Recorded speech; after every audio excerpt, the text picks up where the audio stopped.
E aí pessoal do canal, tranquilo? Então, temos aí mais um vídeo do professor Olavo de Carvalho. Um vídeo bem interessante, onde ele fala sobre o positivismo. Espero que vocês assistam até o final do vídeo. Curtam, compartilhem, comentem. Compartilhem com seus amigos e familiares. Falem do nosso canal, falem do canal do professor Olavo de Carvalho. Vamos espalhar o conhecimento do professor Olavo de Carvalho para todos os cantos do Brasil. Fortalecer ainda mais o conservadorismo. Também queria pedir a vocês para adquirirem os livros que eu deixo lá na descrição, lá na comunidade. E adquirindo os livros, vamos ter mais conhecimento, mais sabedoria, principalmente do professor Olavo de Carvalho. Mas lá tem de vários outros autores também, ambos conservadores, sempre falando do comunismo, economia, e é bem interessante. Se inscreva no nosso canal, no canal do professor Olavo de Carvalho. Quem quiser ajudar nosso canal, os links estão aqui na descrição. Os links também da nossa comunidade no Telegram também está na descrição do vídeo. Estão todos aí. Espero que vocês nos ajudem, compartilhem. Quem puder, apoie ou seja membro do canal. Também tem um link da nossa vaquinha para vocês ajudarem a gente aí a continuar firme na luta. Tranquilo? Tamo junto, forte abraço. Deus, pátria, família e liberdade. Valeu!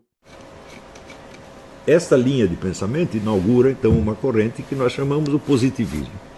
O positivismo é formulado imediatamente por Augusto Comte. Esse nome é dado por Augusto Comte, mas na verdade o positivismo não é senão um kantismo mais ou menos adaptado. Então ele também parte do princípio de que só as ciências, tal como conhecidas no mundo moderno, nos fornecem um conhecimento adequado da realidade. Não quer dizer um conhecimento real, não quer dizer um conhecimento verdadeiro, mas um conhecimento adequado. Então o conceito do adequado substituiu o conceito do verdadeiro. O verdadeiro jamais sabemos o que é. Isso. O efeito que isso desencadeia nas mentes das pessoas, especialmente dos estudantes, é absolutamente devastador. Porque a partir daí tudo começa a ficar móvel. Você não tem, jamais pode ter uma certeza adequada do que quer que seja. Mas, por outro lado, Kant era um sujeito religioso, era um sujeito crente, e ele dizia que tudo aquilo que nós não podemos conhecer, nós temos que aceitar pela fé. E se você pergunta por quê, ele diz que é imperativo categórico. O imperativo categórico quer dizer exatamente porque sim. Ou seja, você tem que acreditar, porque se você não acreditar, você não presta.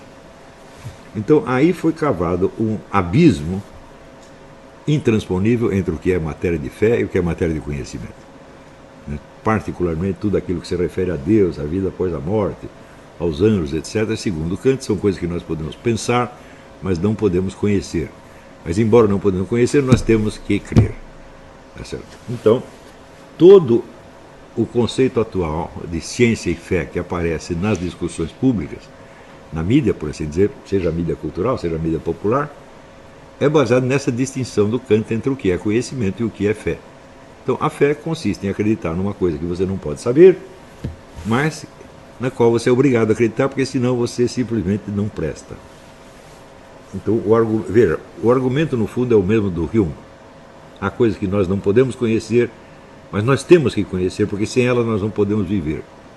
Então, onde o Hume colocava o poder da tradição e do hábito, Kant coloca a autoridade da fé. Não é isso?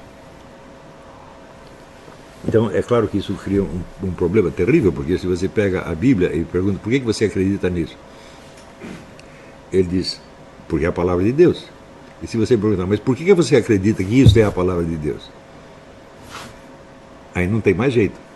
Não tem nenhuma maneira objetiva de você sair desta discussão. Então existe, por um lado, a autoridade do irracional e, por outro lado, a falta de autoridade do racional, que é substituída pela autoridade do consenso científico, o qual, por sua vez, não existe.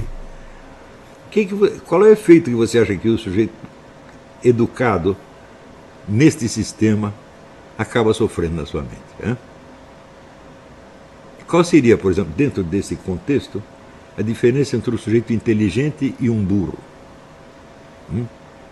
Se os dois dependem de um consenso externo e os dois só podem se apegar a uma fé irracional, na qual você tem que acreditar porque sim. A mim me parece que aí não há mais diferença entre o inteligente e o burro, porque ambos conhecem a mesma coisa, isto é, praticamente nada, exceto aquilo que o consenso científico lhes ordena. Então está imediatamente nivelado. Então, a partir daí, o conceito da inteligência como capacidade de penetração numa realidade e de expressão dessa realidade está acabado uma vez para sempre. Mais ainda, o consenso científico ele é móvel. De ano para ano, as teorias se trocam e às vezes elas nos colocam num beco sem saída. Por exemplo, o sujeito começa a investigar baseado numa hipótese materialista de que tudo que existe é um negócio que ele chama matéria, embora ele não saiba exatamente definir. Primeiro ele define aquilo como algo que ocupa um lugar no espaço, e depois ele vê que tem partículas que não ocupam lugar nenhum e não obstante existem. Existem por quê? Porque você verifica experimentalmente que elas existem. Elas se comportam de uma certa maneira que é até previsível. Não existe hipótese que tenham sido mais comprovadas experimentalmente do que a da física quântica. Mas por que a física quântica se chama quântico? De quantidade. Ele diz, bom, porque quando você vai dividindo os elementos que compõem a matéria, você chega até partículas ínfimas. Você não sabe mais se elas existem ou não e de que elas são feitas. Você só sabe o quanto elas contêm, mas quanto do que? Não sabemos. Né? Então, isso quer dizer que o que começa como um materialismo termina com um imaterialismo total. Nós sabemos que tudo que existe materialmente se compõe de partículas cuja materialidade nós não podemos sequer definir e não podemos afirmar, tá certo? E as quais nós só conhecemos pela medição do seu comportamento. Não sabemos o que elas são, não sabemos sequer se existem. E elas têm um modo de existência muito ambíguo, que ora parece existir, ora parece não existir. E, no entanto, vamos dizer, esta é a hipótese mais comprovada do universo. Nenhuma outra hipótese científica foi jamais testada tantas vezes quanto essa. Experimento atrás de experimento, os físicos quânticos provam que eles são capazes de prever o comportamento de certas partículas. E ela se comporta exatamente do jeito que foi previsto. E os experimentos sempre dão certo. Mas nós não sabemos sequer se nós podemos chamá-la de partícula, porque algo para ser parte de uma coisa tem que ela própria ser uma coisa, mas não sabemos sequer se as partículas são coisas.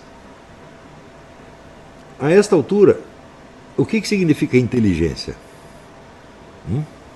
Bom, a partir daí a inteligência só pode ser medida em termos de certas capacidades que são prezadas pelo quê? Pela classe científica. Por exemplo, você tem o raciocínio verbal, você tem o raciocínio espacial, você tem raciocínio geométrico, raciocínio matemático, etc, etc. Você tem até certos tipos de raciocínio de inteligência social, você tem um traqueiro social. Tudo isso são modos de um negócio chamado inteligência. E muitas dessas podem ser medidas, mas elas são exatamente como as partículas. Nós podemos medi-las, mas não sabemos o que elas são. Se você não tem, vamos dizer, uma realidade objetiva, efetiva, pela qual você possa testar o seu conhecimento e discernir, isto é verdadeiro, aquilo é falso, tá certo?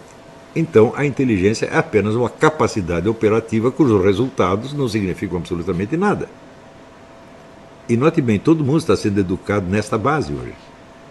Então, o que se mede, por exemplo, num teste de QI, não é efetivamente a inteligência. É alguma dessas operações considerada em si mesma, separada das outras, e independentemente do seu resultado real. É a mesma coisa assim que você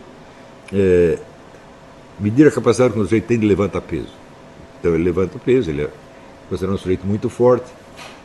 Mas se ele for absolutamente incapaz de realizar qualquer ato real com toda a sua força, não interessa, ele continua sendo um sujeito fortão, porque foi medido no levantamento de peso. Isso quer dizer que se a única habilidade dele for o levantamento de peso, funciona. Do mesmo modo, vamos dizer, digamos, o raciocínio verbal. O sujeito pode ter um raciocínio verbal extraordinário, tá certo? Mas ele jamais é capaz de usar esse raciocínio verbal para compreender qualquer coisa real. Então, ele entende textos e produz textos com uma certa facilidade, ele monta as frases com uma certa flexibilidade, e isso prova que ele tem inteligência verbal. Se essa inteligência não puder ser aplicada a coisa alguma, exceto a execução do teste, está provado que você tem um alto QI verbal. Do mesmo modo as outras modalidades de inteligência. Se, ao contrário, nós exigimos da inteligência algo mais para que ela mereça esse nome, e nós dizemos o seguinte: só há inteligência onde existe uma capacidade de penetração e expressão da realidade das coisas. Muito bem, então aí toda a perspectiva muda. Só que este conceito está ausente da nossa cultura.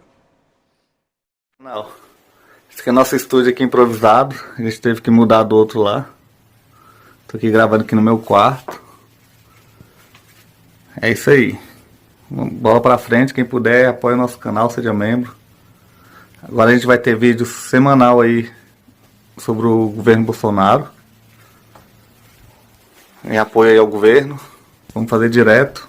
Tamo junto aí. E bola pra frente. Valeu, forte abraço. Na comunidade a gente sempre coloca link dos livros. Tem esse livro aqui, Política, Ideologia e Conspirações, que é muito bom. A Corrupção da Inteligência, de Flávio Gordon. Tudo tem lá os links. É da Amazon. Você pode comprar que o livro chega na sua casa. Dá essa força aí pra gente. Compra os livros com a gente. Beleza?